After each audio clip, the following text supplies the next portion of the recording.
नमस्कार मित्रांनो, तिसरी बाजूमध्ये आपलं स्वागत आहे. आज आपण घेऊन आलं आहे नवीन विश्लेषण ऑपरेशन टायगरचे.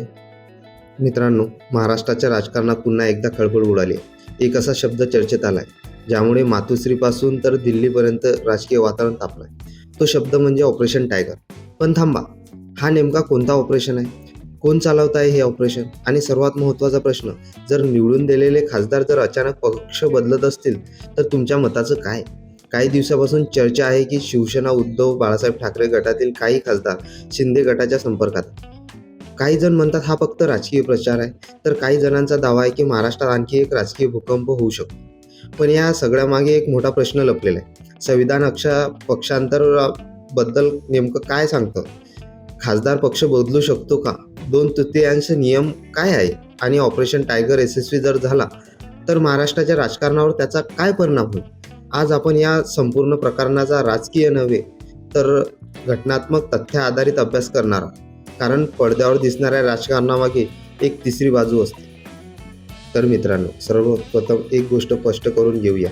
ऑपरेशन टायगर हा भारताच्या संविधानात किंवा कोणत्याही कायद्यात नमूद केलेला शब्द नाही.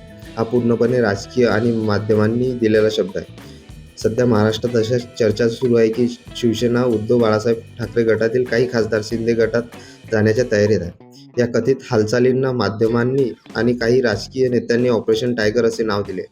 पण या नावामागे एक राजकीय संदेश दडलेला आहे. कारण वाघ किंवा टायगर हे अविभाजित शिवसेनेचे दशके वापरले जाणारे प्रतीक आहे. म्हणूनच या कथित राजकीय मोहिमेला ऑपरेशन टायगर असे नाव देण्यात आल्याची चर्चा आहे. मात्र महत्त्वाची गोष्ट म्हणजे आजपर्यंत कोणत्याही अधिकृत सरकारी दस्तऐवज किंवा घटनात्मक प्रक्रियेत ऑपरेशन टायगर असा उल्लेख नाही. म्हणून हा शब्द समजून घेताना राजकीय चर्चा आणि घटनात्मक वास्तव यामध्ये फरक समजून घेणे आवश्यक आहे. तर आता प्रश्न पडतो, अचानक एवढी मोठी चर्चा का सुरू झाली? त्याचं कारण म्हणजे महाराष्ट्रात गेल्या काही वर्षातील अनेक राजकीय घडामोडी. तसे तर शिवसेनेमध्ये 3-4 वेळा फूट पडली, पण सर्वात मोठी फूट 2022मध्ये एकनाथ शिंदे यांच्या नेतृत्वाखाली शिवसेनेत पडली. त्या बंडानंतर राजकीय सत्ता बदलली. यानंतर निवडणूक आयोगाने पक्षाचे नाव आणि चिन्ह याबाबत निर्णय दिला. यानंतर राष्ट्रवादी काँग्रेसमध्ये सुद्धा फूट पडली आणि अजित पवार स्वतंत्र गटासह सत्तेत सहभागी झाले. म्हणून आता जेव्हा पुन्हा काही खासदार पक्ष बदलू शकतात अशा चर्चांना उधाण आले, तेव्हा त्या केवळ अफवा राहत नाही, तर महाराष्ट्राच्या राजकीय इतिहासाच्या पार्श्वभूमीवर त्यांना गंभीरतेने पाहिले जाते. आणि इथेच ऑपरेशन टायगरचा उदय होतो. तर ह्या झाल्या सर्व चालू घडामोडी, ज्या महाराष्ट्राच्या राजकारणात एकदम भूकंप आणून देत आहेत. तर आता सर्वात महत्त्वाचा भाग म्हणजे, समजा एखाद्या खासदार किंवा आमदार पक्ष बदलण्याचा निर्णय घेतो, तर त्यावर कोणता कायदा लागू होतो? याचं उत्तर आहे 10व्या अनुसूचीमध्ये. 10वी अनुसूची, जिला अँटी डिफेक्शन लॉ म्हणजेच पक्षांतर विरोधी कायदा असे म्हटले जाते.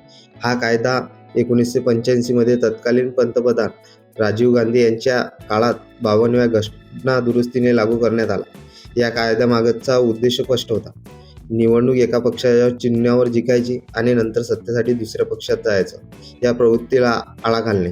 या कायद्यानुसार जर एखादा खासदार स्वइच्छेने आपला पक्ष सोडतो किंवा पक्षाच्या अधिकृत व्हीपविरोधात मतदान करतो, तर त्यांच्यावर अपात्रतेची कारवाई होऊ शकते. याचा अंतिम निर्णय लोकसभेत स्पीकर आणि विधानसभा अध्यक्ष घेतात. पक्षांतर बंदी कायदा 1985 मध्ये एक नियम आहे, 2/3 नियम. इथेच संपूर्ण खेळ बदलतो. कारण अनेकांना वाटतं 1 किंवा 2 खासदार गेले तर लगेच सदस्यत्व रद्द होते. पण वास्तव थोडं वेगळं आहे. 2003मध्ये 91व्या घटना दुरुस्तीनुसार स्प्लिट म्हणजे स्वतंत्र गट काढण्याची एक तरतूद रद्द करण्यात आली. आता फक्त मर्जर म्हणजेच विलिनीकरणाला संरक्षण आहे.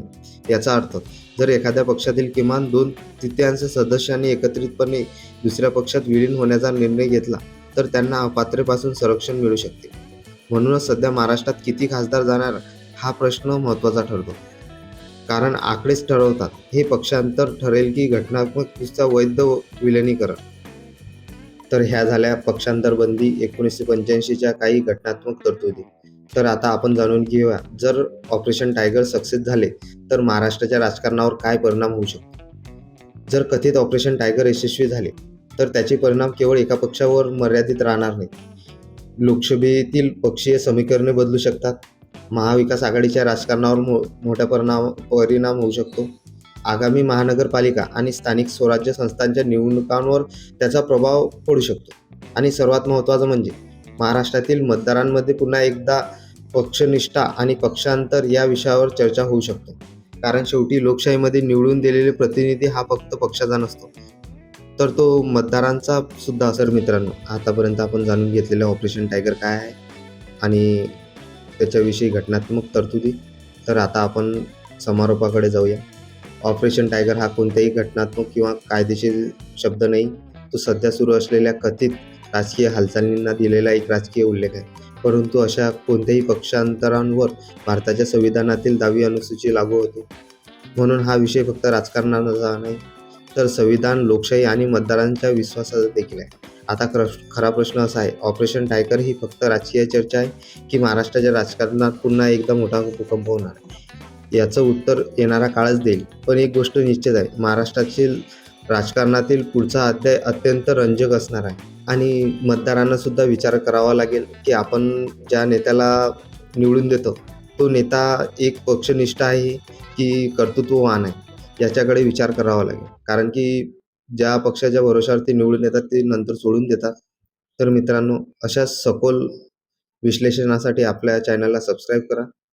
धन्यवाद.